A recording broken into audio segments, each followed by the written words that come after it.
Bannayuganda bonna bali mu America, Boston, South Africa, Canada oba German mbasaba wewabangawo munnayuganda yenna addisizaayo omuntu amuwabidde mu immigration tumuboole. Nze lumundi wa story yange Kakalamu togimanyi? Nze nja kukwata and one time nja giwaayo kubanga yange yali brutal. Omuntu mukulu akedde ayimiridde bw'ati n'agamba okoze kino. Naye Kakalamu omanyi nti nakabuuka ebintu ebyo bibiri? Okimanyi nti ow'Ebungereza yaneetondera? Ng'agambya blogger be Kent Wisdom akutte muwala wange. Yafa neetondedde. Naawe okujja kukyala Badaba Kakalamu. Ensi temanyira Badaba. Nze first of all kituufu siwagira muntu muteekako kintu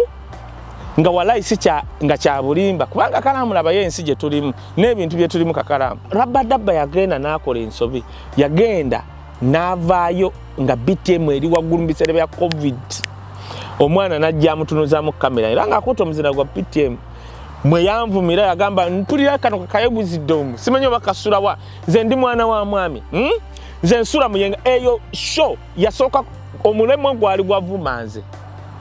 nanvuma bw'atira kwa kati nze bajja mu bino bya mwana w'omwami ebyasooka Katonda nyambe tebabikomyawo yali avuma nze ati now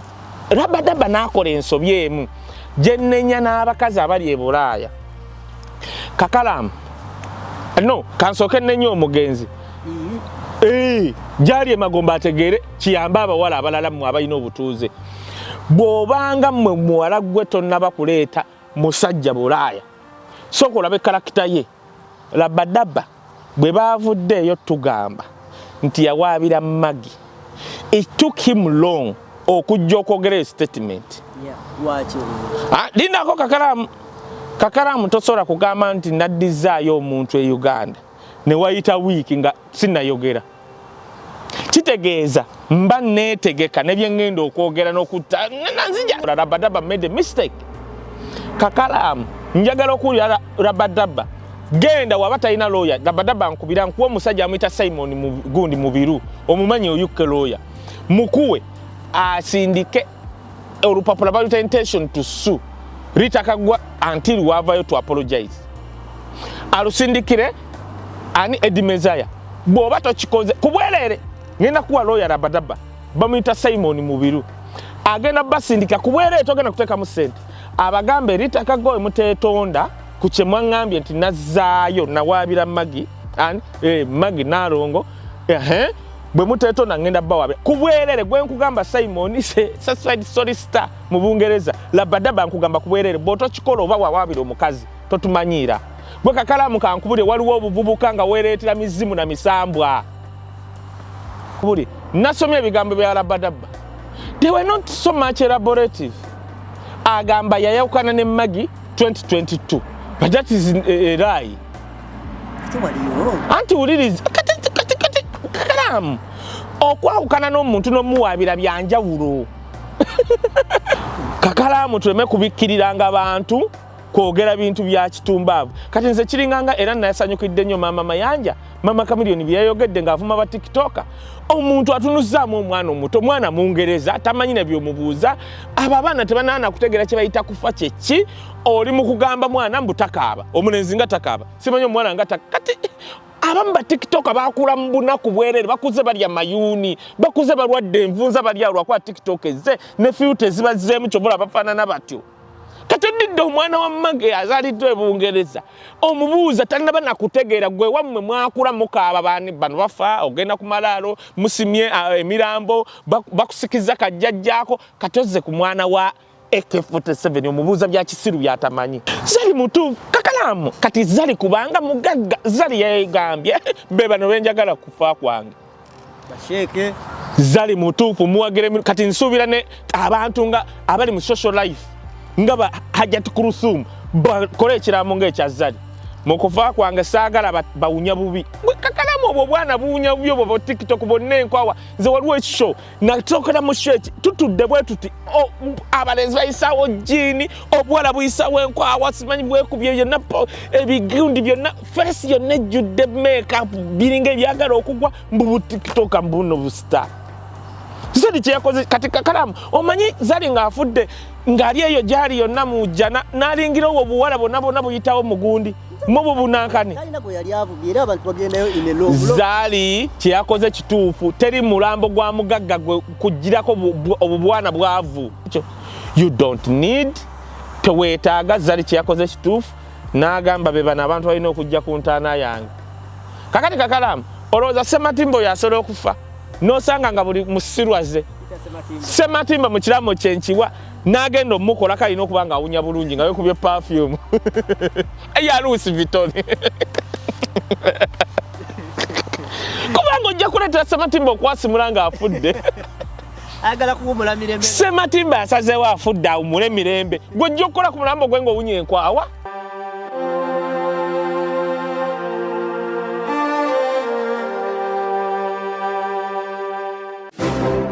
You are watching The Answer Channel,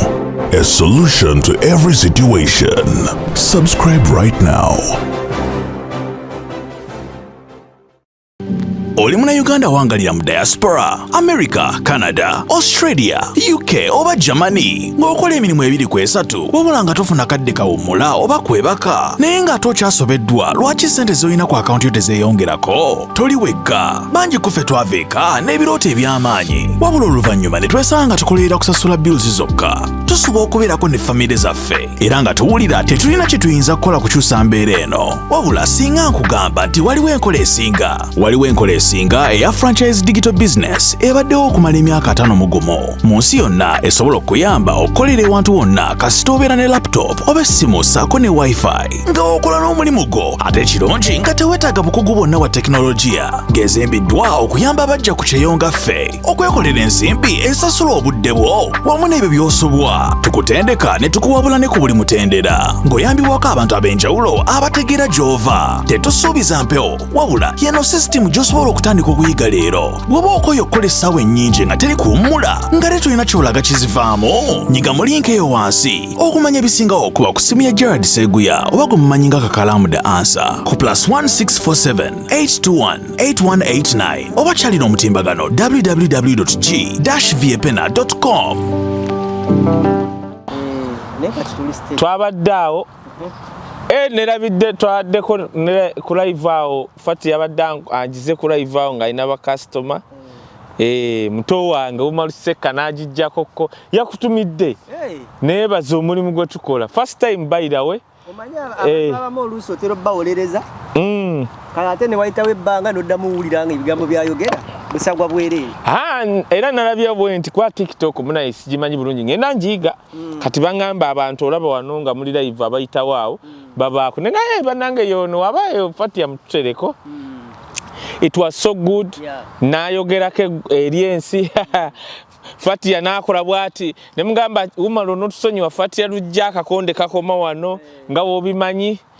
ne it was good yayogedde namugamba ya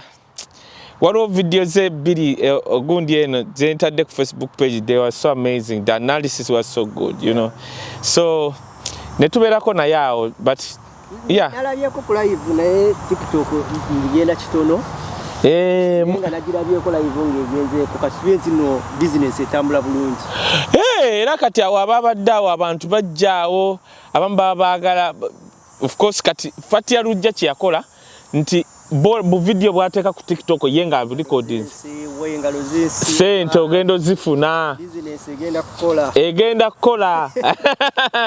naye nga twagala okwebaza and mbadde ngamba nti abantu abajja oluusi babaagala obatayakokko ku nagamba ne munkwate banaye kino kyakola era katwaguddewo essuula lwakuba gwe baŋŋamba sikuweera ddala akantu akasala olubuto oba akakendeeza omubiri naye nga kiri nti twaguddewo essuula buli muntu yenna akosa product zaffe za Fati Yalujja bw'ogaa tezikoledde tukuddiza ssente zo. Tetulinamu feeling just tukuddiza ssente zo kye tuba twagala otulage nti neepima wano nga nina kilo 100.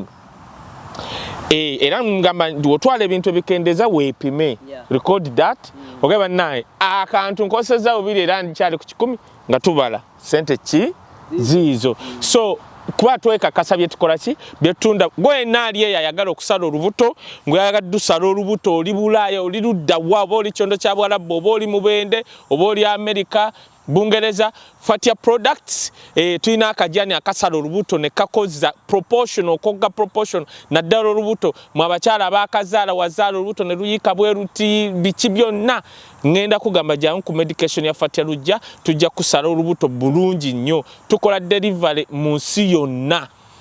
Fatia Lujja omufuna otya osobola genda ku Facebook teka mu Fatia Lujja oba genda ku TikTok teka mu Fatia Lujja official ojja kulaba videos teka ez'abawala abakola ki abatoniye oba kuba ku namba y'essimu eno osobola kumpeereza WhatsApp nonga wisdom njaga kwogera ne Fatia Lujja nenkuwa enamba ye saagala gisobya wano ya business ne sindika ku namba 0701 49 40 39 0701 ana mu mwenda ana asatu mwenda naddala nammwe abawala abaagala okugejja hips n'okukola akabina just kunywa bunyika jani gwe yazaala omwana ng'omwana ali malnourished talina bulungi nviiri tanyirira bulungi tulina obuugi okuva ku mwaka gumu paka myaka 7 omwana muwa obuugi ekintu kyonna kitereere essebo juzi nali ngamba abantu ne mbagamba nti nina akalango ke nali nkoze juzi ne mbagamba omwana y'omu ku my wife yani tirukuba atenga ntandika business n'okulowooza okukolayo ekintu ekyenjawulo mu Bulaaya muno ngamaze okwepima mu nga ndaba ensi erabika tejja kunsobozesa kukola mirimu ebiri abantu ne bagala tekisoboka naye twali tuli ku birthday yaffe omwana wange yamperezayo ku bubaka ogenda kubuwulira owulire buli lwe mbuwulira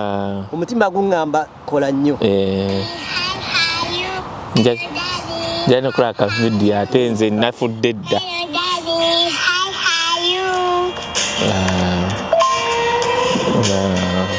love you daddy one day. Happy birthday daddy. Okay.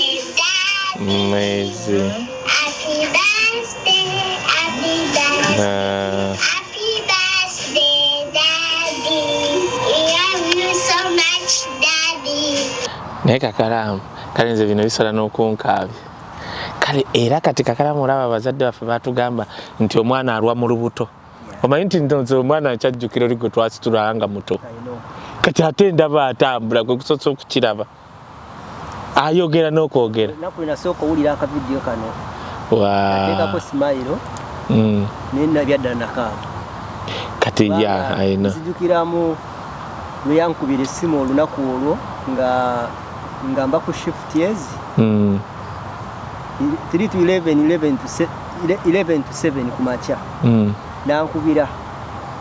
nga mpoye nga nakebakawo kati bwe yankubira nagamba hi daddy koze hi nategeera nti ono gwenjogera naye ndowooza alabika tali okay yambuuza ekibuuzo nanga daddy ayoke kati nze buli lunaku abeera anchalenginga nasooka neŋŋamba naye bino ebintu nabyogerako nebigambako ku maama wange batata wange by then so kati omulembe gwaffe gwali mufuka kalaamu nalikoko ne ku ssimu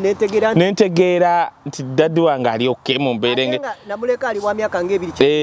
kati ate nga kitegeeza bwe yagambira ekyo oyine ndowooza ate bannaye kakalamu kati kitegeeza weeringa kukubira omwana wo nga woba happy ategeera engeri gy'obaamu kati ndowooza bwe yakuba nawulira mood era nze bino byotero gamba abantu abakola emirimu esatu simanyi ku ebirimbu oluusi bava ebira balimba ebyaddala nze nalinja bisenga mpulira ddala sikyalina lugendo nentula wansi nengamba but what is Bulaaya ono kiki ekituufu kyali bwino bwe bulamu bwengendo livinga kati oba akebakawo bwoti omutwe bwoti omwana nakuba essimu nagamba nange era namukwata bwenti nagamba hi daddy koze hi Viera nagamba are you okay kati video nene byobukowo nebinzigwako nekintu ekinzirukira mu bwongo nebino nabibuuzako ku mama wange bino nti bwe yaddala nga sibimubuuzangako so ekyo ekintu kyandetera okutandika okulowooza buli kaseera kiki kyensobola okukola wano nga sikwitinza mulimu direct nti ngukwitinze nkere neteekamu ejjulube nti nze ebyokukola mbivuddeko nedda because you have to survive kiki kyensobola okubeera nga nsobola okwebaka oba nembeera ewantu nendowooza ntandikeyo something nenga ninayo n'obudde obusobola okutegeera nga tebamvuga buvuzi nga kiroboti. That's how I started to think about this business. Nentandika okufa ne ngamba kampulirize ku mukwano gwange ekyo yali ngamba yabingamba era namukwakwa n'okusimu I remember. Ne muwuliriza na ngamba nengenda mu skepticism naye nembeera nga musala asala ebikubo eventually nakola decision. Now this year I've got some evidence kati nafuna shield itachalinga wina ina akatandika nti right now wekuba kugamba income wajirabako wekuba kugamba ranks wajirabako wekuba kugamba where are you going ochiraba is promising kati ono yampereza video eno omwana nga ali mu kano ka video naso senesirikia nezidukira mu yangamba then nakati wendi because it was 2025 we have been ngambire 2024-2025 ya this 2026 kati nzijukiramu ya bingambira uli eringa ali mukulu yali 2024 I stand to be corrected kwa ina linko le milimo ebiri then 2025 ao netandika ku looking up notes opportunity enjiroza ko 26 nenjitandika naye buli wemba ndowooza bwenti neka video kano gabo gaenti wenze kawulira nkaba nange kankabiza ingamba nakapostinza ku social media ku Facebook nenda ba reaction z'abantu abenjawo naddala abaleka abaana baabwe wano that feeling is very very natural feeling. So I'm here to tell you guys sometimes abantu betukolerera era bayinza okubangira bibantu bemwe batuwa wake up call nga tomanyi nuwa batayogera nnyo kiri awo reaction ze byayogera kutukesera n'ogamba kankole ku lwono Shiba obadde oyogera nenga kankole koyogere because nze kati nze olaba naye what about you nze olaba ndabye ne feeling emotion buli wempulira nonge ense enkubi nakuzi nga gotekako nga ati muntu yakati wempulira ngamba I love you daddy nga byadde nga kati kakalavu Shiba we yazala ni Senre producer omuyimbi omumanyi nawandika ku Facebook was it Facebook I don't remember nagamba namcongratulate nga Shiba nga azadde naye namala nateeka mu line mama wange yankuza angamba omuntu ayogeranga bwato ofubanga nnyo okujjamu ekintu nekiba kigawo kimu kyamagezi ekisolo okutambuza nagamba Shiba nti Shiba tolaba nti nno obadde ogamba nti nno manyi kibayita okwagala kati olaba kozadde kati ogenda kutegeera okwagala kyeki nengamba nise nno eki kyayogedde kino kankubule kakalaamu omuntu yenna era ngamba abavubuka pozi nga azadde omwana nga omuvubuka toyina ssente oba kale ng'oli mu mbeera ya bwavu naye neweebera ya bwavu era nze kakalaamu nze omwana nakera nangamba nti ono omwana wange sisooka kuba nakulinnya kuba sama nemba sikimanyi nti no si wange osegeera because at the end of the day nakyogambye kyetukolera that omwana oyo akuwa the reason why you wake up every day why you are doing this because at the end of the day kiba meaningless nze omanyi nti twali ku live nengenda ngamba ekintu nga wano waliwo omuvubuka yali takimanyi naye nga alina PR no nga agenda kufuna PR nengamba nti bannange oba oli Canada twali twakajja nti ng'osobola okufuluma Canada ng'afuna decision n'ogende Kenya oba Tanzania oba wa n'osanga girlfriend omufunisa olubuto kwa Canada n'ozaalira omuntu ng'azadde Tanzania kasaba mu confirming nga gwe baakuwa decision omwana oyo enjawulo ebambu gwagenda omusupportinga to sponsor not support to sponsor that person oli of course edimaza yasooka kiwakana because tekiriyo mu nsi yonna oba Sweden Canada wekiri kasita goba mu Canada ati omuvubuka oli naye yakiraba nangamba kaye omanyi nti najja wano empapula nezinsumbuwa kaye naye okimanyi mwamala kwogera kintu n'ekinoonyerezaako kaye omanyi nti no nava wano olwala tugenda kumala wano myaka 3 twakyogera mu mwaka gwaffe gusoose omuntu alina omwana agenda funa passport nanga kaye omanyi nti nali ndobye okawuli akantu ako kati waliwo ebintu ebimu ngo tulina byogerako to inspire people tulina byogerako omuvubuka asobola okuba eyo nga tamanyi nakumanya kakalamu osobola okusanga omuvubuka nga atambula recklessly kino kankigambe Kakalaamu nammwe abatuuliriza bw'oba oyagala okulaba omuntu ng'akyali mwavu munaku oba omuvubuka oba muwala mulaba engeri gy'atambuzaamu obulamu reckless kati ekyo ekyobulamu kyennyini Kakalaamu ngenda kusala ekiri nsala ekirimu nti buli mwaka nina abakwano bange waliwo omwami namukolako wano interview bali muyita bamuyita Opoka Mati abadde for a long time one of abava mu first generation z'abana Uganda bajja wano ya paralyzinga sorry naye yangambye ekintu kimu nangamba abaddugavu batera genda kukola ki kugenda kukola body check up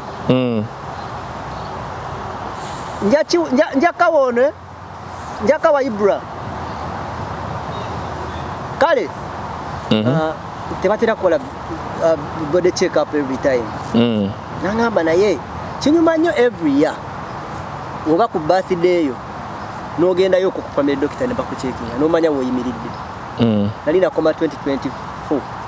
ogende wa doctor kati omwana wange era wawulira ka audio ovudde ku kano nga mpeereza message audio how daddy I love you so much ino kuba akalala take care of yourself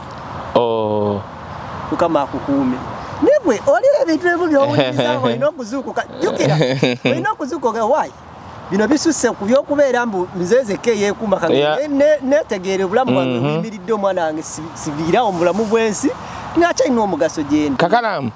kikyabadde ngamba abantu omuwala ali eyo mpuliriza toyagalanga omusajja n'oba omwagala mugende kitono tomwemaliramu ng'omuvubuka oyo katugeze nga nakiyita batya katugambe muli cricket oval ekikonde ne kisumulukuka muli wano n'agenda akiyingira mwalwane n'abantu nga 3 awo tamanyi n'abamu oba balina bisoba ki ng'omuntu oyo katugambe oli mu ghetto bwayise ye mufo ky'okuyita ku main ayitira ddala eri gye basobola n'omukuba akambe n'afiira eyo nga balowooza alina ssente reckless gwe muwala gwali eyo toyina reason lwaki oyagala omusajja wa boda akyavuga boda n'awanika bw'ati amagulu n'ata ne boda bw'ati emikono oyo tayagala ayagala obulamu bwe naye akyali munaku nkiddemu okiwulire Kakalaamu obunaku si bwe kugamba nti kuba bubina ssente Kakalaamu kati okimanyi nti Kakalaamu wafuuka mu Canada n'ebyoli obyogendereza kubanga omanyi gy'olaga kati olaba omwana oyo akuba ne reason wano olaba Kakalaamu olaba kati abavubuka basinga okuvuga emmotoka nga tafaayo tannazaala tannakola abawano abamu bali ku njaga mwenge they don't know what life is kati g'omuwala ali eyo bw'olabanga oyagala okyayina omusajja nemba muzadde ng'akyabeera ku booda n'awanika bw'ati n'agita eggaali n'agita kaserengeto ekintu kiri kikyukakyuka ekifaananyi kikola kiti ne kikola kiti n'olaba muwala gwe ng'oyo akola bw'ati akyatambula bw'ati reckless n'obulamu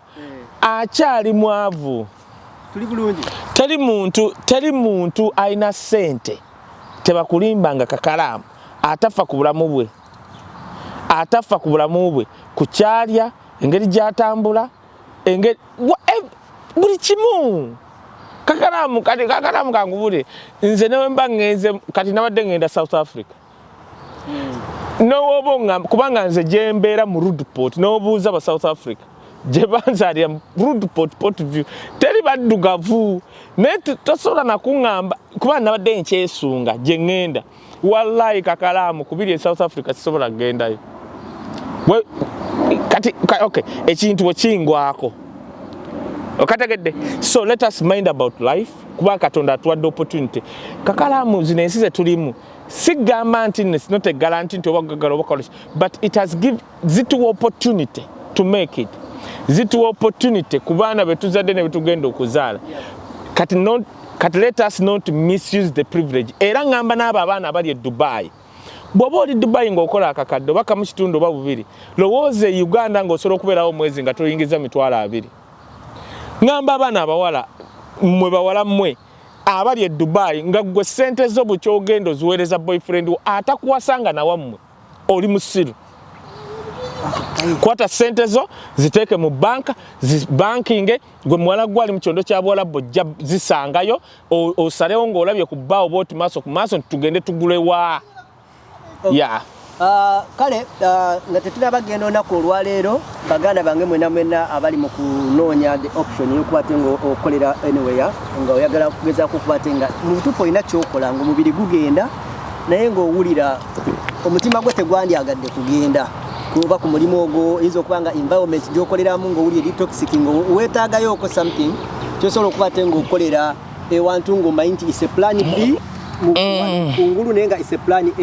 A muri munda ng'ogamba nti singa Katonda bampadde omukisa n'ensi okuba te nga kituukira nga bwe njagala okuba tekituukirira I can make this as a plan A. Ekikuufu kiri nti osobola ogenda ku website yange ya www.g-bfn.com bw'ogenda kubajjako n'okipiira kye bayita free webinar training. Bannange njogera ku bantu abali mu North America n'abali mu Europe so far betukyaliko abantu abali Uganda n'abali mu kyombo ky'obuwarabu. I understand and I feel you also looking for this option but tena bakubeera nga nfuna busobozi bubatuukako naddala nga nze because limitation eri kunze kigezesaako naye abantu Uganda balina situation ezimu ze bakunyonyola nga zirabika ntuufu naye ng'eno ziyinza okujjako omuntu akugamba evidiyo gyompereza gyendaba ezitoye ennyo kati mu butuufu sikweraga naye ebbanga lyemmaze wano ekigambo data mpeddeko kyanva dda mu bwongo kati wempulira omuntu aŋŋamba mbu data mpeddeko simanyi data wa bbeeyi nnyo data dduka ng'empeewo nze mpulira nga gwe sijja kati ekyo bwe kiba nga kigaanyiddwa omutwalo gumu kitundu nga gwe gukukaabya enduulu kitegeeza nti ate option y'okutandika business ate tojja kisobola because business ebyadala yeetaaga ssente era abantu abali wano eno balina options zinyo zitandika business eno singa awulira bimaking sense gyali balina financial support basobola okukwata nga babawanga okola down payment ne bakuwa payment plan basobola okutandika mu mpolampola literally balina options nyingi ate zitali Uganda ate ne tools tulina around wano zitupe balinga okukwata nga otula wansi no concentrating so you be with the mentor you be with the coach tolina kyogenda kukola nga tetumanyi togenda kubeera nga oli struggling wekaweka kukitandika tugenda tandika naawe era tujja tambula naawe paka wonaawulira nga otandise okufuna envumba esokukwata nga eyogera ne bakira nti we are not recruiting people we are doing a real product eri mu system waliyo real proven system already eteekeddwawo mu kifo ogwo gwakutapingamu n'okubeera nga okola exactly kiki training kyekugamba kyogenda okuba te ng'okola mpolampola slowly osobola otandika ne free webinar eyo yabwereere sooka olabeko bibalaba olaba nga bimaking sense naye wena wotategedde nkubira ku namba yange y'essimu nja kuba te nga nkufuna bulungi nnyo sookwata tutandikirawo mpolampola muganda wange so leero nga tetunabagenda wala mbadde nina ekintu kyenjagala twogereko kaye tuli mu Bulaaya wano fenna waliwo ebitukula ng'omuntu mukama awumuze mirembe Magi mukyala wa AK47 omugenzi AK47 yagenda buyafiira it was around 2015 awo nali sina kubeera nnyo mu mawulire namulaba bulabi namuwulirako buwulizi ne samuwa nnyo matu then Magi nagezaako okupambana n'abaana be omusajja amulekedde abaana ng'abasajja abasinga tubeera wano eno n'obagamba nti nali pulaani abaana bange bagendeko e Bulaaya eyo kabazaalire eyo ne bagenda abaana eventually ate ne badda Uganda the reason I don't know gundi Faizo Seguyo ono Rabadaba saategeera kiki kituufu kyaliwo engeri gye bakwataganamu ne Magi kuba waliwo kaawo ne grenade relationship yemu eyo n'avaamu ne bibeerawo ebintu ne bakola decisions zaabwe ne bagenda waliwo ekintu ekigenda nga kidevelopinga naddala nga nti oba nkuze nga ndi wano nti wobeera wano waliwo watuuka ng'owulira toyagala nnyo external forces ez'abantu bayinza kwogera kuba balina byodiringa nabyo nga bw'owulira external forces ez'abantu ng'oli atudde yeetunuza mu kamera ayogera ebintu ebyowulira ddala nga bya bulimba especially ekigambo kutta muntu si kintu kyangu tosobola keera bukezi ku makya n'okirippa ku munno nga ddala olinamu amagezi agategeera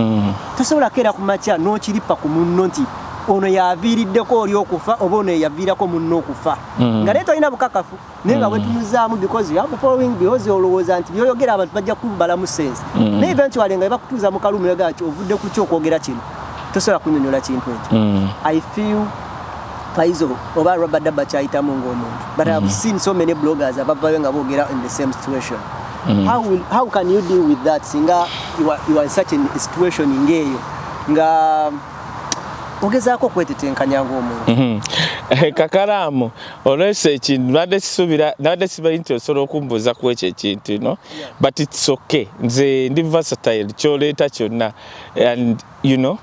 naye kansoke ngambe kino ekintu Kakalaamu nze ndowooza Kakalaamu tulina ekintu abantu kye batamanyi naye ndowooza tugenda kuzzaawo campaign y'abantu abali e Bulaaya Kakalaamu egamba bweti kantandike na kino buli muntu yenna ali e Bulaaya ne tukigwako nti yali mu lukwe lw'okuddizaayo Munnayuganda tumuboole era kati wano njagala okubira omulanga obukulembeze bw'Abannayuganda mu UK ne mu bapromota kubanga gwe twogerako katugeze Rabadaba ngenda mwogerako naye kyentandise nakyo Ebungereza ebintu by'Ebungereza Abannayuganda Bungereza abeerako nga wolaba Canada nti Canada waliwo abantu betwogera nabo nga wallahi singa tegwali kiwendo kya Canada bawa visa tetuyina mu bulamu bwange for example gye nandibasanze osanga wano omuntu nga muli oba mu bus oba ku mukolo kati for example nawadde ngenza okulaba ku show ya Ntisu omuvubuka ayimiridde wekaye ogamba ki I just looked actually samunyeze because nze omuntu okumbuuza sikaka muntu kumbuuza osegedde era wabadde omukyala njagala omutumirako mukyala ali awo bamumanyi wano alina gundi business bakita Siika Foods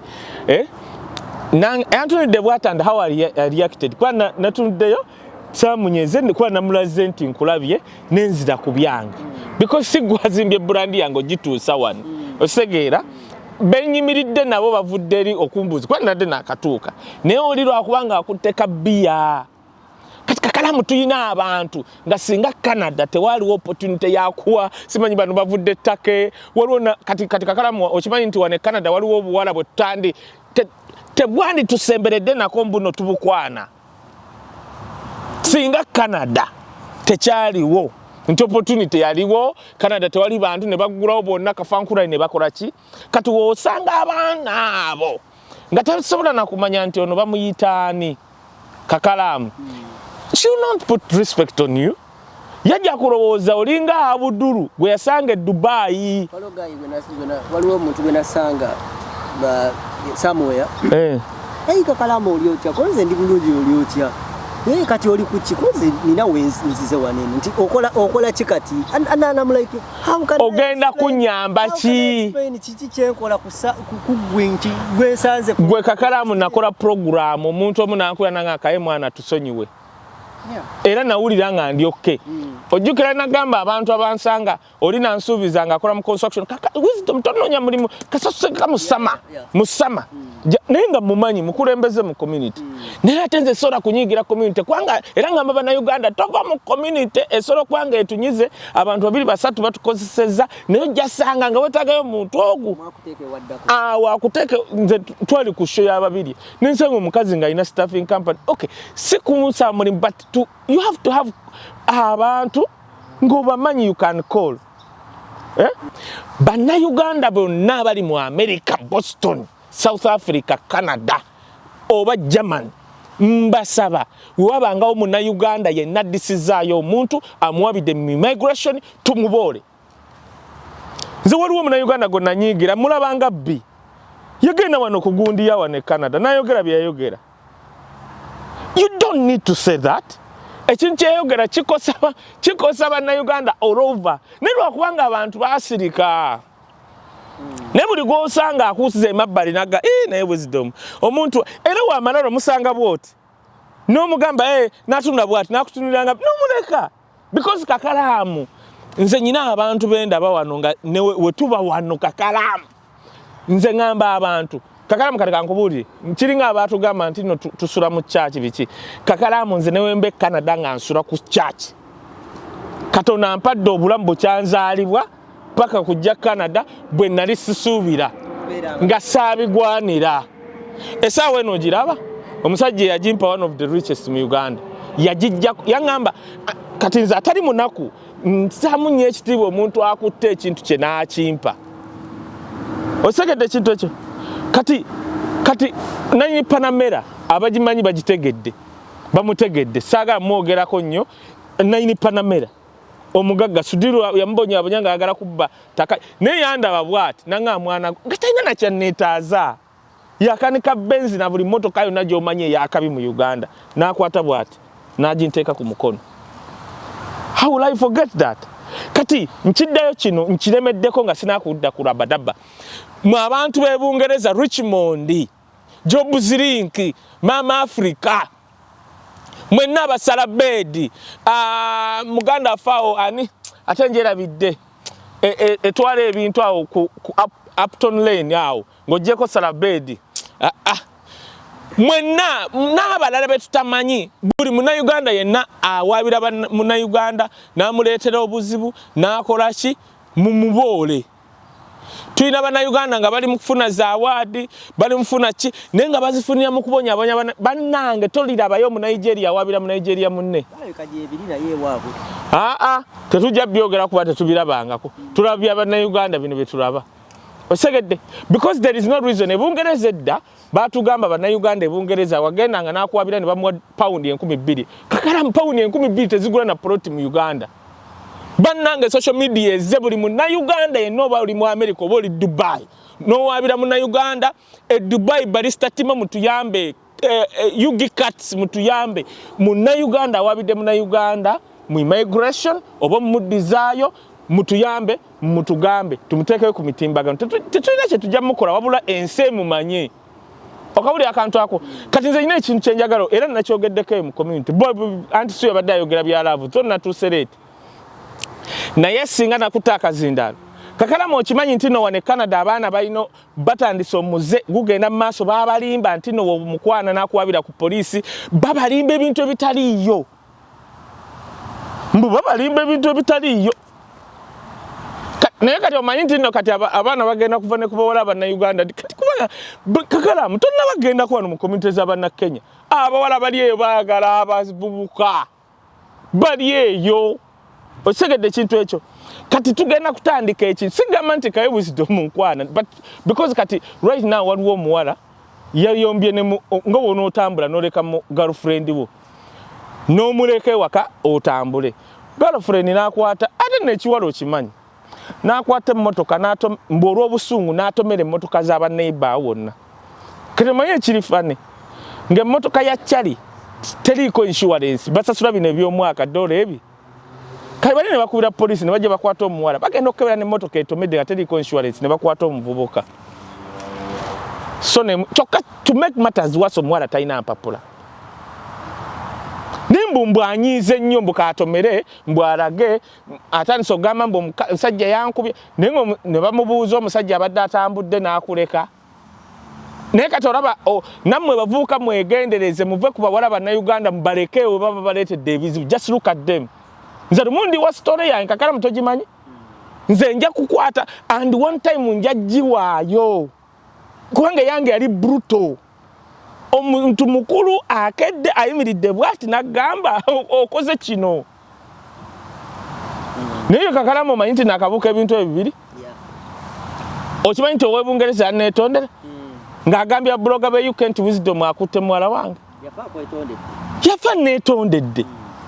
naye kati kakalamu singa nze saalimu kiri kuba wanda be UK kugenda waka kudda mu Richmond bemmanyi kutuula awo n'ekyo ekintu kyajja n'okujja ne Richmond naati okuŋŋamba nti bannaye kakalamu Wisdom wakwata muwala w'omuntu kati naye nga kakalamu ate tewategeera kyaliwo kakalamu omanyi nti nno nze nakulemesa okugenda n'omuntu oyo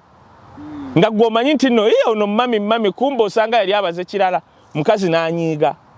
kwe nagamba kakalamu ogenda wa bujja gende wantu kakalamu bakwatire eyo oli n'anyiiga n'ate olutambi nti kaye Wisdom yakutte muwala wange kumbe nze nadde nnwanirira kuba oli muto wange ogenda wa kibadde wano kiro ogenda wa onaakutwala mu mmotoka ogenda wa te mami oli omuyita mami kumbe ye akulaba wakwata bwati n'akuvumba ti onootandikirawo ogambe polisi nti onankutte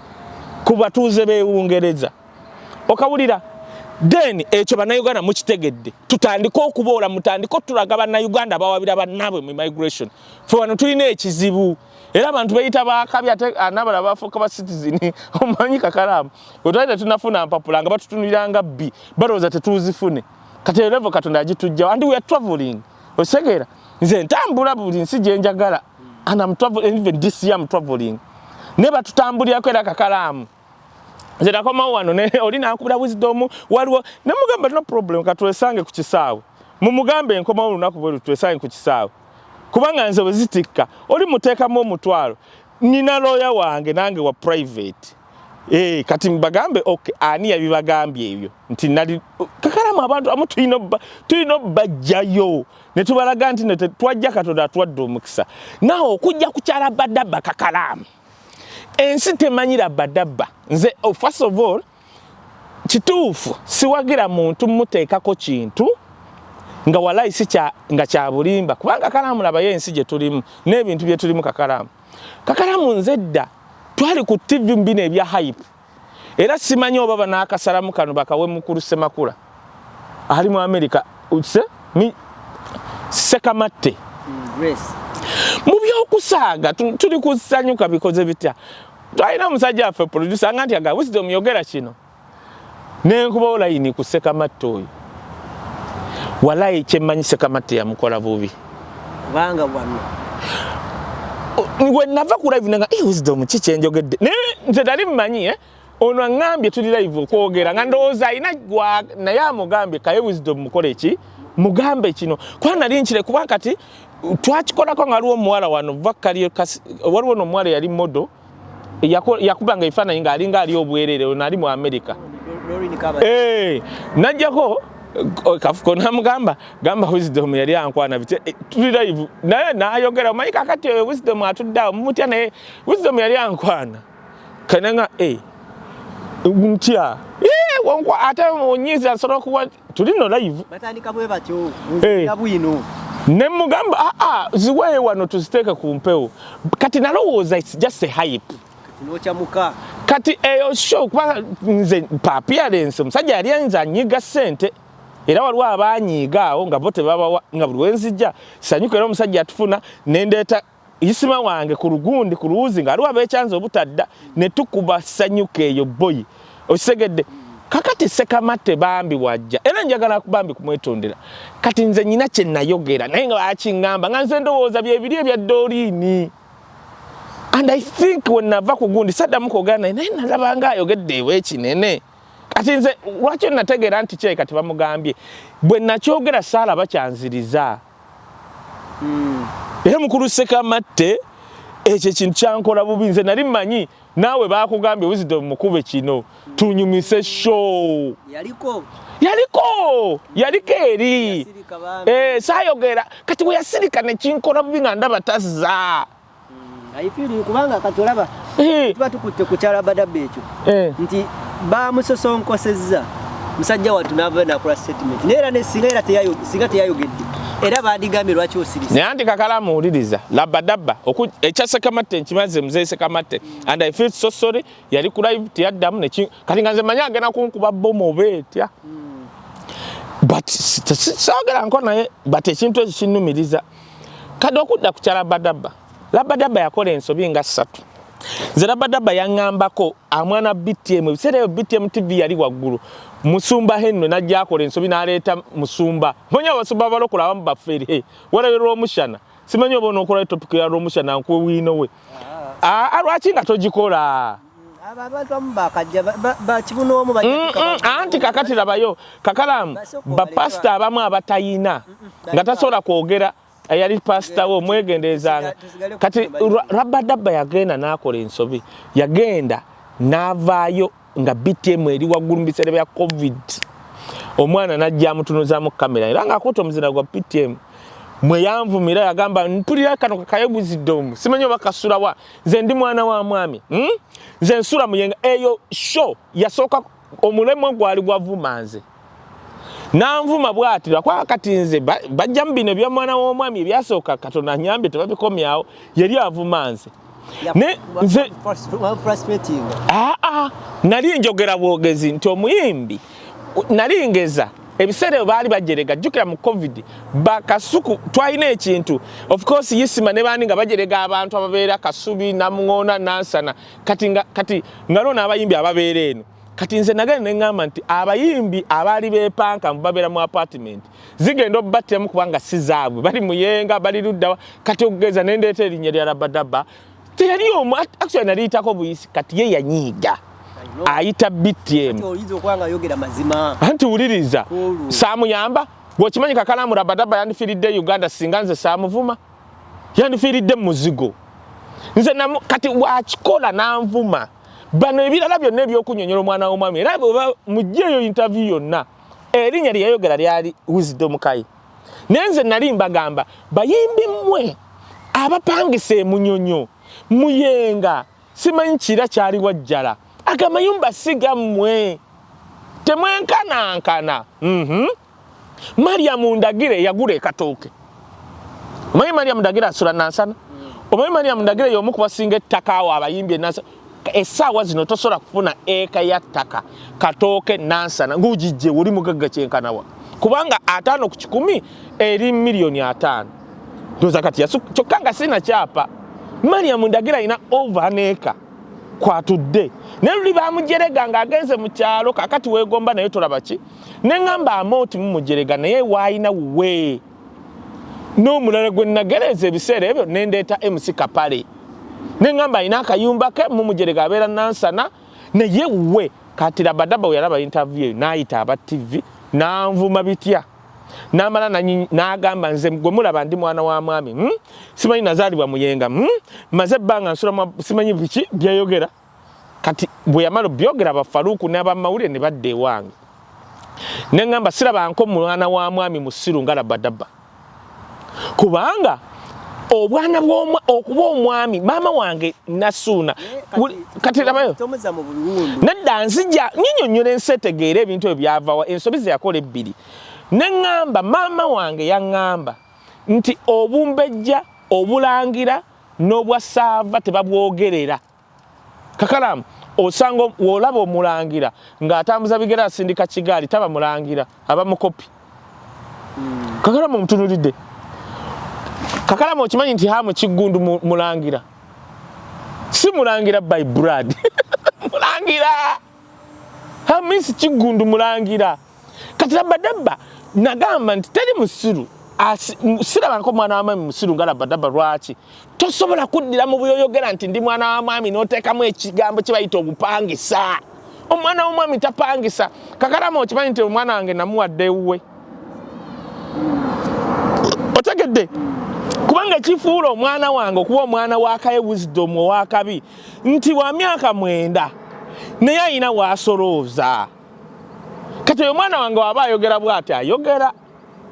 kati Rabadaba kye nali nsuubira kati ne muga Rabadaba nze ngenda kuwa buwi magezi toddamu okuyita interview n'oga ndi mwana wa mwami n'otunyonyola olunyiri lwammwe nga mukola ki era ebiseera ebyo nendeeta Benon Kibuuka ne ŋŋamba kati Benon Kibuuka mwana wa mwami Benon Kibuuka nyumba ye eri bweti ogenda Entebbe eri ku lusozi ewaabwe wali Kasanje bali ku Mairo be babaana b'abaami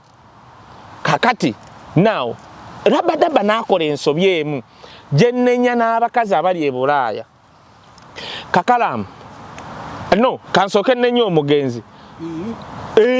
gyali emagomba ategeere kiyamba abawala abalala mmwe abalina obutuuze bw'obanga mmwe muwala gwe tonnaba kuleeta musajja Bulaaya sooka olabe karakita ye Kakalaamu okimanyi nti nno Gurunedi waviiridde Uganda ne Rabadaba abayimbi babiri Rabadaba ne Gurunedi okimanyi nti nno Gurunedi abadde wakabi nnyo singa Rabadaba for the last 7 years Rabadaba nti yakoma ku luyimba ki mukyamu nkubuulira ebyaddala era tekimuggyako nti yakola si kye ŋŋambye tugamba entamu z'okukola ssente n'okuba owakabi naye okimanyi nti nno Gurunedi ayina karakita ya buweetowaze mwakubbira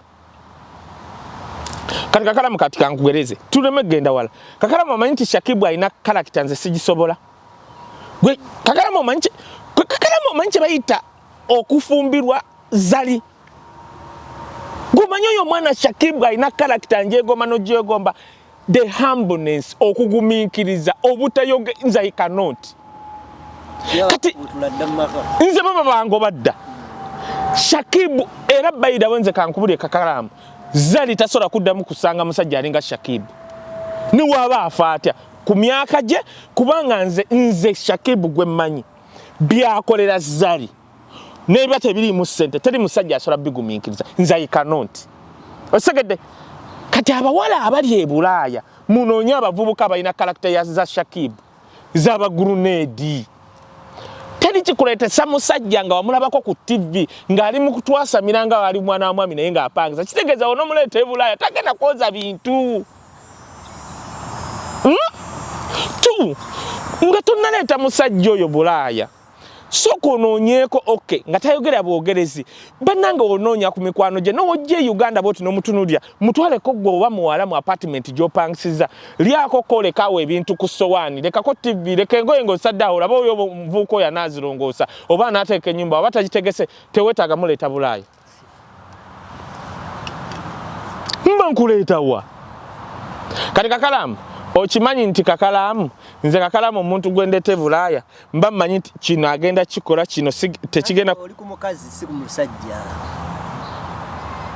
anti kati Rabadaba yali omukazi ku Magi Kigozi Mega tuli mu bulumi kati tubere mu bulumi kakati wuliriza anti labayo Kakalamu kati kantuuke ku kinu si kyoyagala Kakalamu Rabadaba bwe baavuddeeyo tugamba nti yawaabira Magi. It took him long okujja okwogera statement. Lindako Kakalamu tosobola kugamba nti naddizaayo omuntu e Uganda ne wayita wiiki nga sinnayogera. Kitegeeza mba neetegeka ne bye ngenda okwogera n'okutta nanzija sigaye nti yakikola. Era kusalamu ekintu. Wali obaddeko wano. Ng'olina gundi z'oyitamu situation gy'oyitamu. Esimu ze tukukubiranga nti abo baleke tokyogerako ekyo tokiwa kituufu kyali kikutuufu waaki kati Kakalamu kankubuuze ngenda kubuuza Kakalamu kyogamba Rabadaba yafuna empapula z'Ebungereza kyogamba Rabadaba takimanyi wali e Bungereza nti litakaggwa wamwogerako ekigambo ekya Solomusuwinga tugende empola waliwo wetuuka ekiseera Kakalamu tebakulimba nga towolereza misege sigambe nti yakikola nenkugamba bw'aba teyakikola Rabadaba made a mistake. Kakalamu njagala okuwulira Rabadaba genda waba talina lawyer Rabadaba nkubira nkuwa omusajja amuyita Simon gundi mubiru omumanyi oyukke lawyer mukuwe asindike olupapula baluyita intention to sue litakagwa until wavayo to apologize alusindikire ani Edimezaya bw'oba tokikoze kubwerere ngenda kuwa lawyer Rabadaba bamuyita Simon mubiru agenda basindika kubwerere togenda kuteekamu ssente abagambe litakagwa muteetonda ku kye mwaŋŋambye nti nazzaayo nawaabira Magi Magi Narongo bwe muteetonda ngenda bawaabira kubwerere gwe nkugamba Simon certified solicitor mu Bungereza Rabadaba nkugamba kubwerere bw'otokikola oba wawaabira omukazi totumanyiira gwe Kakalamu kankubule waliwo obuvubuka nga weereetera mizimu na misambwa Kakalamu kankubule gwokimanyi nti omuntu ali wane Canada yagenda mu immigration ne bamuwa n'awadi lwakuba tusirise busirisi bagimuwa kubanga alina ekintu omuzungu akuwa ng'olowooza oli wa kitalo ku information gy'oba obawadde and they take over information gw'oba wadde kati gwe nojjambo bakuwadde awadi ng'olowooza oli wa kitalo oba musiru bakutundira bati nga balaba you are stupid gwe bagambye abayindi baba emyaka since 60s babadde bajjano nga bayita mu fake colleges bakakizuula kati noziggalawo kati over 50 years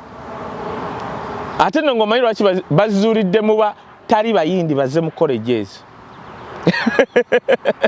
osegeda over 50 years abayindi bagiddemu nafuna obutuuze wano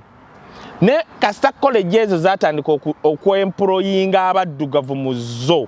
be batandika okwasama nga babawaabira kati Kakalamu kankubuli bw'aba agana ani Rabadaba nkugamba you made a mistake okulwayo okujja okurespondinga ku kye bagamba ekyokubiri Rabadaba nze nkuwadde automatum mu period nze ngenda kuwa solicitor munoonyerezeko genda mu Google tekamu Simon Mubiru solicitor we UK nze ngenda kusasula kubwerere togenda tekamu ssente osindikire abantu aba litakagwa osindike ne ani oli Eddie Mezaya intention to sue ngegamba bwe mutavaayo kwetonda ku bye mwangambye nti nawaabira Maggie mu immigration ngenda bawaabira Rita ajja kuvayo yeetonde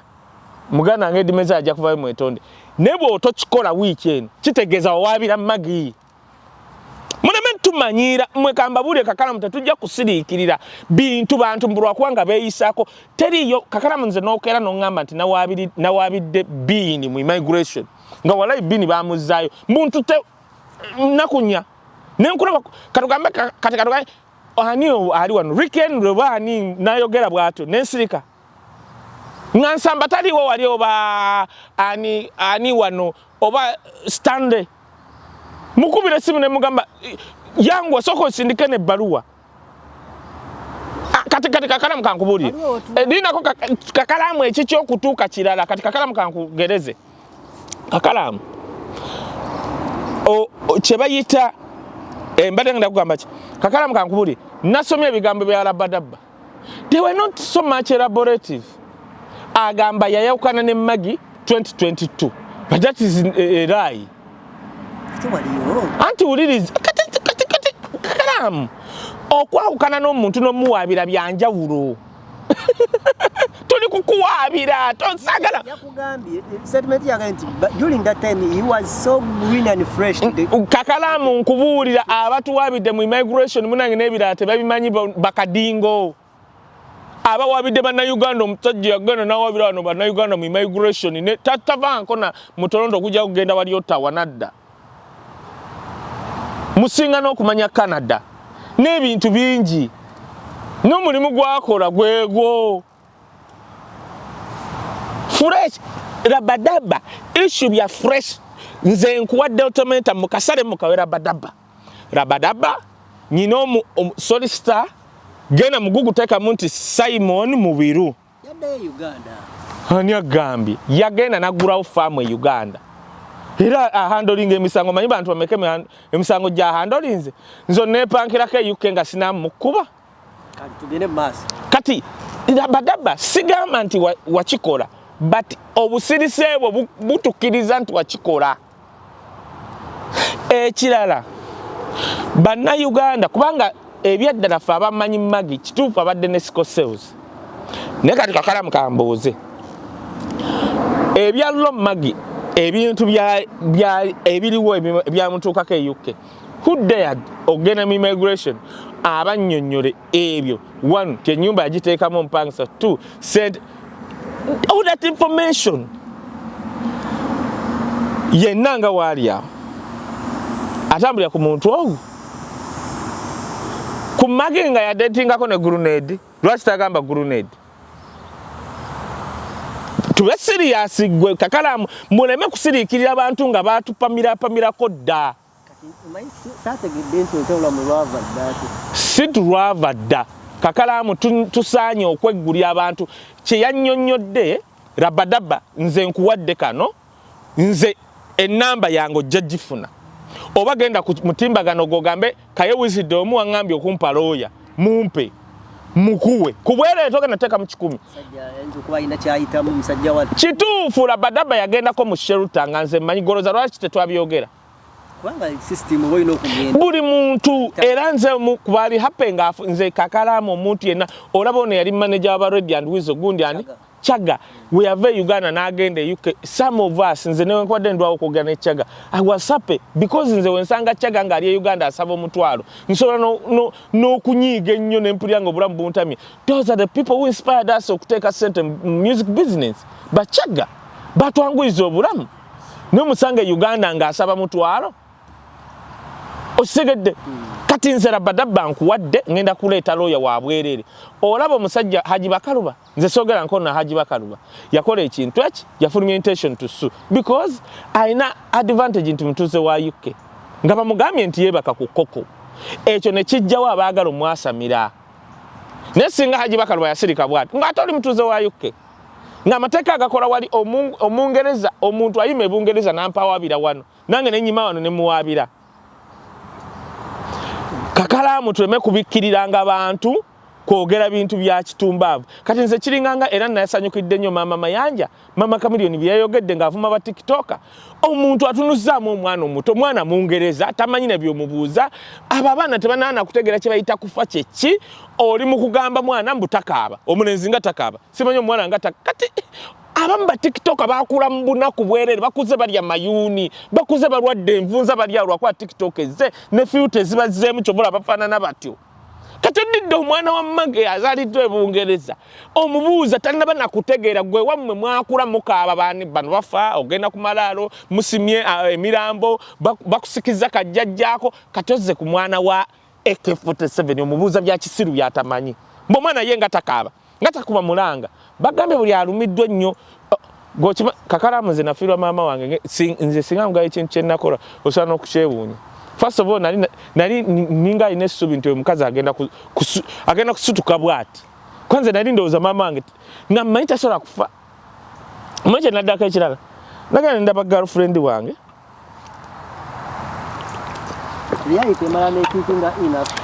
nkugambye kati Kakalamu nkugambye kuba maama Mayanja is like a mother to me osegeera olaba maama Mayanja mama mchala Mayanja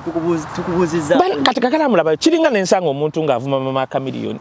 Kakalamu Mama Chameleone buli omu okujjako buno obwana obwefuula mu buserebu fe ababaddewo for a long time oli omukazi alinga maama waffe osegeera omusaana gagwe kaye kubira peza kabia kange mwana wange ogenda bula thank you kati nze nensanga omuntu ng'avumye Mama Chameleone tekinetagisa kukubira Chameleone bwembeera nga nnyina mukazikiza wensobola okukubira akatayimba nkakuba kuba kati Mama Chameleone mutwalanga maama wange omukazi akuzaana gagwe kati ekyo tebakikola kino wakoze n'olaba ng'akuwadde obudde akoze eki nga you feel that gap ayise mu bingi okubeera okuza abaana abo kimanyi Kakalamu kikyangu mu mbeera yaffe gy'omanyi abo ba Chameleone ne batafuuka babbi ku biseera by'akawempe nga we yali papalasi abo ne batafuuka babbi bakondo kati ovudde eri omwasamira so Kakalamu alabende zali agamba tebageza ne balinnyayo zali mutu Kakalamu kati zali kubanga mugagga zali yegambye be bano benjagala kufa kwange basheke zali mutuufu muwagire kati nsuubira ne abantu nga abali mu social life nga Hajjat Kurusum bakola ekiraamo ng'ekya zali mu kufa kwange saagala bawunya bubi Kakalamu obwo bwana buwunya bubi obwo TikTok bonna enkwawa nze waliwo ekisho natokera mu show tutudde bwe tuti abalenzi bayisawo jini obwala buyisawo enkwawa simanyi bwekubye byonna ebigundi byonna face yonna ejjudde makeup biringa ebyagala okugwa mbu TikTok mbuno busta zali kyeyakoze kati Kakalamu omanyi zali ng'afudde ng'ali eyo gyali yonna mujjana n'alingira obwo buwala bonna buyitawo mugundi mubu bunankane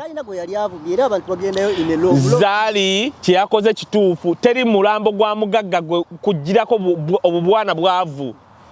Kakalamu kati Kakalamu kati naye mwana Kakalamu nze Kakalamu kati kiringanga kasuku kyeyakola kasuku kyeyakola omugagga kyakola mujjeko obusimu bwammwe mujje ate lwakubanga oyo kasuku wakisa nze ngenda wali mugono mu bano bakanyama namugamba gundi ono abakulembera newe ngamba Tone timpayo bakanyama 50 tobambaza t-shirt baleke nga bambadde ng'abantu ba bulijjo gwalaba TikTok akutta akasimu amukwata amabeete paka muto ya abunkubira ebikonde simple kubanga Kakalamu kankubulya abo abaana mubawadde nnyo importance etaliyo buli eyetunuzamu essimu amanyisita buli ayina enamba and they are messing up their life nze Kakalamu nze nalaba omuwala ng'ali mu kwogera ekintu yagamba nga bagenda ne bamwanjula n'agamba omusajja yagenda omwanjula n'amugamba mbuno wanyanjula kubanga wali weeraga nenga look at this kati abo busiru kubanga mbu TikToker w'amaanyi nagenza okulaba ne interview endala nalabye ka clip nga baliyo banaani ng'agamba mbu omulimu gwe gwalinga gwa kutwala abawala simanyi mu mabbala kati labayo Kakalamu abo abaana mubawadde importance kyovola mukwana kumbe mukwana misege mukwana bamalaaya ne muleka lumu nagamba kojja wange Kashumba nti lekera okuwaana Abanyarwanda ogenda badibya ne twasimbawo najja bwe nti era lwakubanga yannyingirira ku baba ne ngamba kojja Gashumba nkusimbirawo njagala tugende Lubaga tugende Namirembe tugende Kibuli ne Kodi Kampala tukole save mu myezi 3 egiyise tribe kyesinza okukola embaga Gashumba ne mugava ku Baganda linda katono nnyo nanti lindako nkugamba bugambi ndiuliza anti nzirayo wali oli kojja wange nali mugamba bugambi nti lekerawo okuvuma abantu n'okuwaana ogenda kuddira bannyinaffe obadibye bw'ogenda wali Lubaga ogenda kulaba gwe byogerega abo Abaganda be basinga otwala mu bufumbo n'embaga okitegera ekintu ekyo kati ogereza kati nkoseze ekyo kuleeta example kyenjaga kugamba nti buno obuwala bwe mulaba bwetaddemu filter nti bwakabi bu TikTok simanyi omwana nayogera nze gwolaba omanyi kati azino nze omwana omulungi bwati ojja otyo okunkwana nga toyina mmotoka ne mwana kakalamu obwo ngoli munyivu nnyo leero anti Kakalamu olaba ebintu nogamba ino Uganda egenda oba okyagumiikiriza bana bakuba abantu nga beera ekkubo ogenda okulaba ne buno bune Kakalamu Uganda eyonoonese Kakalamu Uganda eyonoonese osegera ekintu ekyo you don't need teweetaaga zali kyeyakoze kituufu n'agamba be bano abantu balina okujja ku ntaana yange kakati Kakalamu olowooza Sematimba oyo asobola okufa n'osanga nga buli musirwaze Sematimba mu kiramo kyenkiwa n'agenda omukola kalina okuba nga awunya bulungi nga wekubye perfume ya Louis Vuitton kubanga ojja kuleetera Sematimba okwasimula nga afudde agala kuwumula mirembe Sematimba asazeewo afudde awumule mirembe gw'ojja okukola ku mulambo gwe ng'owunya enkwawa nga fesita waginaziza mirundi 8 engalo zo nga tozinaziza na omo Chinkunyunyude. Kakalamu. We have to set standards. Osegere kyengamba. Sometimes in deleting emikutu jamu. Nze Kakalamu nze nali wali omusajja najja bwati. Twali tukwata wali mu kwekalakasa kwa NUP. Najja bwati kati nga ndikodinga bwati najja bwati. Omwana omuyanga nti nono yo guy yajja wali natuga badde manyi Wisdom nayina numbers nono yali ku TikTok ayinako n'abantu 5 buje kyayita numbers Kakalamu tetukyagoba numbers we just tuteeka ekintu tuteekako brand Wisdom abaddeyo nze kati Kakalamu nze nyina show nga nsobola okusasula naye but you are killing my nze mbera yini y'abantu abali amukwetuka okusasula kaye webakabu nzira mmotoka nenjisimbula kubanga okubeera ne ku mukolo gw'ongwese ekitiibwa osigera ekintu ekyo naye oli yagenda na Kakalamu waliwa n'abantu bulwa kubanga ateekako TikTok omugamba gwe tofaayo kati nkuweyo tasika emu tugikole ompuliremu oba ondaba bulabi nze nkulumba ne mu nsi gy'olimu nenkitegeera nti bazze Kakalamu tutambudde amawanga nga newe tugenda osula na buli kibu all paid ng'osobola kwanga bakakupeyingira byenaremu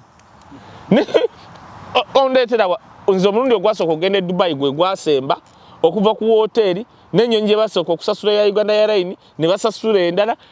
ate ngenda otuuka nga muganda wange Wampombo restaurant naga paka onoova e Dubai ng'olya wano bali baseka yes ye mugagga Mpombo restaurant e Dubai yao. Aji tukubuzizaako. Nali njagala nnyo ekyennyanja n'enkirya n'akalu.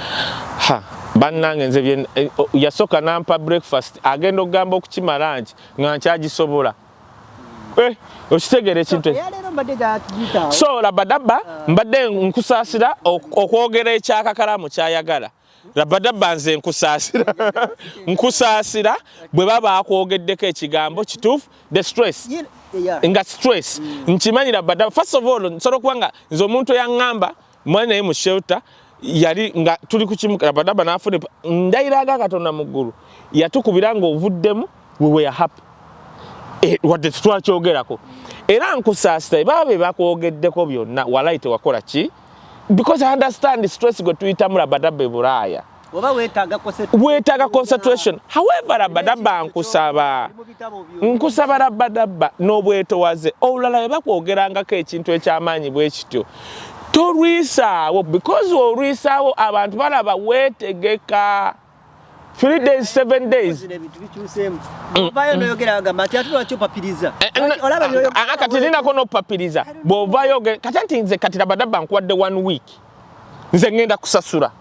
solicita mubiri waali bw'otokikola Kakalamu ono agenda kudda nga tukwata mugambe Rabadaba samuulidde yagala osinziira wano okusaasirako famire ya Mwami Mayanja okusookera ddala ebizibu byemufunye bingi okufiirwako obutabani ajuze Humphrey Mayanja yali akatufaako Humphrey yanomannyo twali tumaze okukwatagana nga azaawe Uganda nze nno nga simanyi nti naalisi nze Humphrey yaŋŋamba twali neisima tutudde bwe tuti nga Kakamiliyoni agenda kukola mu ggwanga mujje naŋŋamba ekigambo bannange era Kakalamu omuntu wagamba Humphrey naŋŋamba ekigambo nanga kaye am dying nemugamba kikyotegeeza kati yali atunudde bwati nga tunudde omuwala kanendowooza nze aŋŋamba am dying to get this girl namuga kikyotegeeza mukulu akaana kayimiridde nnyo naŋŋamba kaana ki kunzingula oba otunuulidde akaakaana nagamba kayimiridde okamanyi n'amala naddamu nagaa naye si kyekyo nkugambye am dying wisdom nze nga simanyi nti omusajja ebintu biri serious nze nzijukira kye yatugambira era the same show yaggwanga mujje naye ekiro nga tenaba yali testi bakola bya sound test ekiro yagamba muganda wange ono mwagala nnyo nga ayina ebizibu bimususseeko koze lwaki naye Kamiliyoni buli wabeera n'ebizibu ebingi akonsentratinga nnyo okulagako nti asigala akyawaguza naye buli wabeera nga ali mu comfort zone nga tewali kimutataganya afiira ddala kati ebiseera ebyo stage egudde bamwogerako simanyi yaloze simanyi mukazi avuddewo abaana tamanyi wakuba ng'ebizibu bwetumye era Kamiliyoni yajja kumugamba Humphrey mukama mumuze mirembe nebo yangamba naye newoza yakulimba kati yagamba era yose nayogera nojjukiza ekintu alina ekintu kyangamba tekyogera naye kigambo Kamiliyoni naga kati agamba ki kyagamba yo wakabye nnyo mu Amerika bali abooluganda nze nali nabavaako omusajja yantabukira kalika audio ndowooza gakubugumya yali agamba ani yali agamba ye kati nze nate nze nali simanyi omanyi nti no Humphrey ne Kamiliyoni balinga kagamba obanga tebazikwata bali bazikwata naye nga bejjako abooluganda of course kibaawo mu booluganda nti oli ye mukulu wo naye kati ono akikubye annange ebintu tebyali nze ngwe yanga agamba ki mbwalo akoze kati kae gamba chaliyo naye musajja nga bwalo akyangamba nnyo ekintu ndowooza tetugenda sukkawo specifically tubeebaza abatutambudde naffe olwaleero tugenda okutambula olwaleero tetwagala kuleeta ntalo nnyingi mu mpumbuzeemuuko era sireese kakalamu kiri bwe kiti Rabadaba nze ekinjogeza kiri busungu abiri byaggwa naye nze kyeŋŋamba ntaddewo wiiki emu okuva Sunday no paka Sunday ejja nze ku bwereere because tosobola kuleka kintu ekyo nze kyemmanyi litakagwa biba bikyamu and I don't think litakagwa musiru litakagwa sichi nze sogera litakagwa ne sichiwa nti musiru najja bwati ku video nayogera ebintu ebyo singa Edimeza singa yabadde Edimeza ye Edimeza asobola n'okugamba nti biti bamuteeka mu poti ye Edimeza kwa kati Edimeza agenza okulaba poti ng'ali Bulaaya naye kakati naye litakagwa tasobola kwogera bintu ebyo information nja kyewuunya Rabadaba nze ŋŋamba just kijjewo otherwise nze ngenda osasula bw'otokikola ogenda tulekera obulumi because nga nze wenkugambye nze kati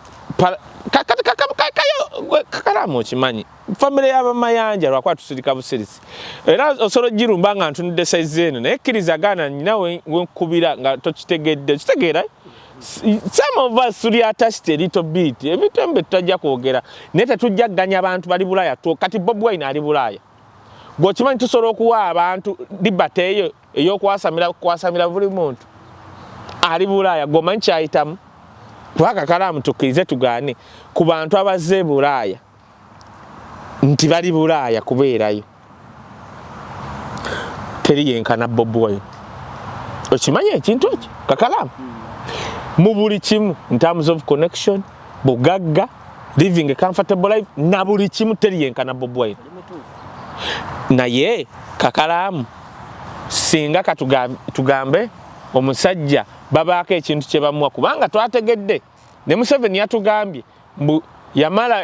mu buwanganguse emyaka 8 nayongerako n'5 ejja famire ye gye emyaka 10 n'emeka yeyegayo 10 n'egi. Kakati omanyi nti Bobi Wine yakagende mwezi bwezi twamusonyiye kwa kati Museveni yatugaye 13. Nego kimanyi nti abantu abamu Museveni yamaze kyogera ne bategera nti omusajja naye yaddukako ne omanyi nti bonna babadde bavuma Bobi Wine nti no lwaki wadduka ne Museveni yadduka. Walero mpumuzamba aba. Kye tuliko kyekyo. Kubaddamu abe wiiki ejja. Tewandi bulungi. Nasanyuse nnyo nadde ndaba egundi mbadde ndaba e Rwanda nga ndaba by the way Kagame ayagala basketball. Baleke. Nedda mbadde ngamba ayagala basketball. Nedda by the way Kakalamu kankubule. Kakalamu omanyi president gwensinga okwagala mu nsi mu Afrika. Amanyi gwe biveke ebyo tugere tusibe. Aba. Kagame ne Ibrahim Traoré. Baveeko mulemu.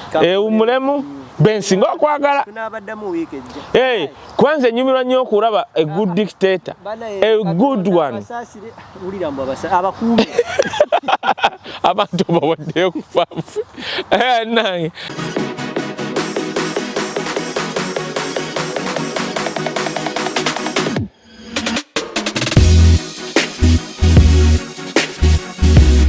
The Answer Channel, a solution to every situation.